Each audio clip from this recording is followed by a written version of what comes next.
So I came across a story. I think, Alice, you found this story, right? Did I find this or did you find this? I don't even remember. I think we both thought it was kind of interesting, though, right? Yeah. So it's all about gentle parenting, which, by the way, for you probably heard the term. It's been around now for a while. It's a different way of parenting, defined as a way to raise children that emphasizes connection, empathy, respect, and understanding, with the goal of guiding a child's behavior rather than controlling it through fear or punishment. Kind of the dictionary definition. But in real life, it's not that easy, and apparently getting harder and harder as parents sort of give in to this new style of parenting, including our guest, Kayla Huszar, who's a mom of two. She's also a registered social worker and hosts a podcast called Chill Like a Mother, and she is on the line. She's a mother of two, by the way. Hi, Kayla. Welcome. Thanks for being here. Hi, thanks for having me. I got to tell you, I read part of what you had written in Maclean's. It's really quite fascinating because you go through this from the moment you began to realize what it was you were doing. I just want to make sure I understand one thing. Do you actually deal with parents who are going through the same thing in your capacity as a social worker and a therapist? I do. So you're dealing with people and you think to yourself, well, surely you must know how to do this because you're telling other people how to do it, and it didn't turn out to be that way. No, precisely not. It's kind of like the old adage of the carpenter doesn't have kitchen cupboards, right? Exactly, yeah. So it's kind of like that.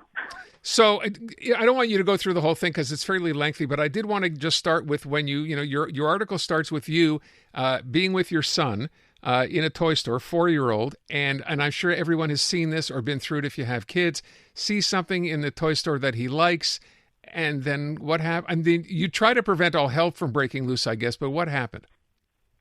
He protested anyway. The prevention and the tools and the scripts and the things, he just demanded he wanted that toy. There was no reasoning with it, really.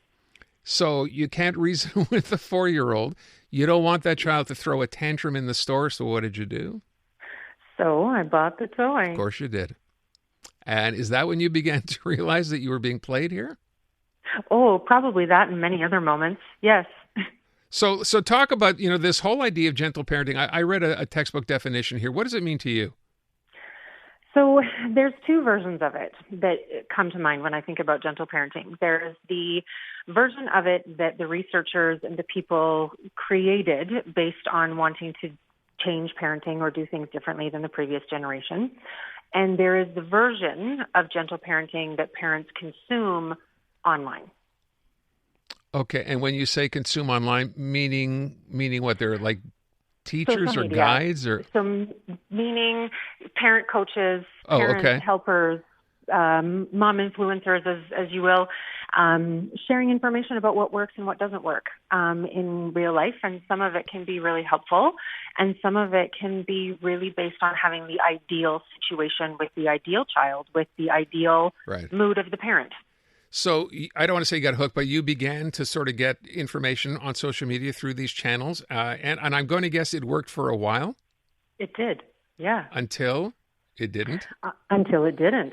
And that's what I hear from so many of my clients, that my story is not a one and done story, but an effort to parent differently, which is a very, reasonable thing to expect of oneself, to take the good parts of your childhood and want to change the things that maybe didn't feel very good and mold that into some kind of parenting philosophy. What's happening in the landscape of parenting is that a lot of parents are feeling pressured to do it a certain way because of how that information is presented online. So do we draw a distinction here, by the way, between gentle parenting and helicopter parenting, which also, and I guess to some degree still exists, but, overprotective parent? Does one cross over into the other? I think it can, for sure. I think they can definitely look the same, but maybe have different motivations. So then I would ask, if you begin, the self-realization that you have that this idea, as much as I wanted to fulfill the ideal here, is not working, what do you do when you've already started raising your child that way? Like, how do you make a break and become, a different kind of parent? Oh, there is, first and foremost, getting to know yourself, maybe unplugging a bit from what you feel like you should do or what kind of information you're consuming online to make sure that you're doing it, air quotes, right, or at the very least avoiding all the things to do it wrong, and to really tune into what your child needs, the attunement piece of what's talked about online is the piece that's missed, is parenting the child that's in front of you with your resources, in your circumstance, in your home. How different, and I'm going to guess part of this must come from how you're brought up. Obviously, when we were, and I'm going to guess you're in your 30s, I think? Late 30s. Okay. Yep. So you were brought up in a generation not that long ago where there was not a lot of, permissive behavior allowed, right? We didn't even know what gentle parenting was back then. No, certainly not. So was part of the rationale here you not appreciating how you were brought up that way with you can do this or you can't do that based on a parent's authority, and you didn't want to recreate that in your own child? That's an interesting way to put it. Now that you've said it that way, I want to say yes, actually. Not appreciating a bit of the rules, the expectations, this is how you might move through a situation. And I think, yes, I wanted to take the pieces that were really good and maybe change the pieces that weren't. Yeah. But without realizing how much effort it might take and how much resources and capacity it might take to follow every emotion, to sit in every feeling, to drop down into every meltdown or every tantrum. Wow. So given that, because you're describing situations I guess you've obviously been through with, tantrums and meltdowns and whatever else, if you question the way you've been doing this, do you reach a point where you simply sit back and say, okay, much as I wanted this to work, it's clearly not working because the result I'm getting is not what this gentle parenting should be delivering. Do you make a change based on that, or do you just modify what you're doing, just marginally? What do you do? I think marginal. I think it can be really jarring for any parents, whether they are coupled or not, to make really kind of knee-jerk reactions.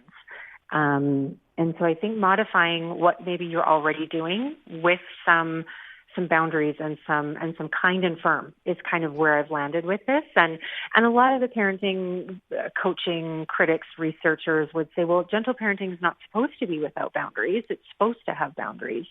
And that's the nuanced part, is that a lot of that isn't said on social media. And this generation of parents is getting, from what I see, the people I work with are getting the majority of their context of how to parent from social media. Mm-hmm. Which I think in and of itself, not just gentle parenting, but anything you get from social media, which you automatically sort of decide, well, I'm going to follow through with this because this person looks like they know what they're talking about. And I'm sure to some degree they do. Absolutely. But you have to make your own choice based on your own situation, right? Not everybody is the same. Not all kids are the same. Do you think that's a mistake that we have made? I think the critical assessment of what might work for one's family can be missing from that equation. Right. Have I gotten some really gold star tips that do work and that I continue to use year after year with both of my children? 100%. Would I have gotten those things if not for social media? Maybe not, but I can't say for sure. But I would definitely say the critical analysis of, will this work for my family? Is this even a problem that needs to be fixed? And do I even have the resources to make this work to feel good about it? I wonder, I have to wrap up in a minute or so. I wonder, do you ever think back, had I not adopted this style of parenting, right? Situations like you described, I mentioned the one in the toy store, you have another one that happened at a pool where a child basically is going out of control. Do you ever wonder if I hadn't adopted this, if things would have turned out differently with the child? I do think about that often, honestly. And I think with any parenting philosophy, there's going to be things that you don't anticipate. Whether you do the thing that you were raised with and you're comfortable with and well, there's going to be cause and effect to that. Or you do the new thing, there's going to be cause and effect to that too. Can you ever do you ever contemplate going back, like different style? I don't. Because I think this has been a really great learning curve, and it has gotten me to where I am today and parenting the way that I parent now or parent myself or be in relationships with people. Mm-hmm. It's been not something I want to say I'm grateful for necessarily, because there were some real hard moments, but definitely has led me to where I am today. Which is where?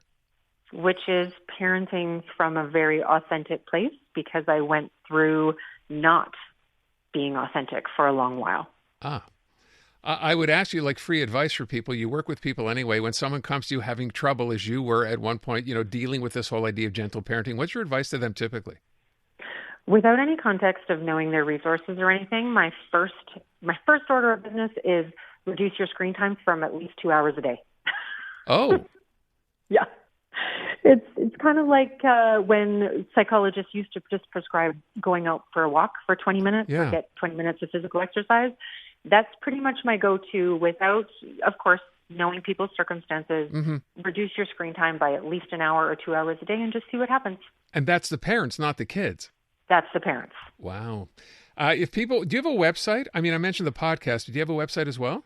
I do. It's my first and last name. So KaylaHuszar.com. All right. This is fascinating. Thank you so much for the time. I'm going to pass that along as well. Very much appreciate it. Thank you. Kayla, and by the way, you live in Regina? Where are you exactly? I used to live in Regina. I now live in a town outside of Edmonton. Okay. So Canadian to boot, which I think is, probably worth noting as well.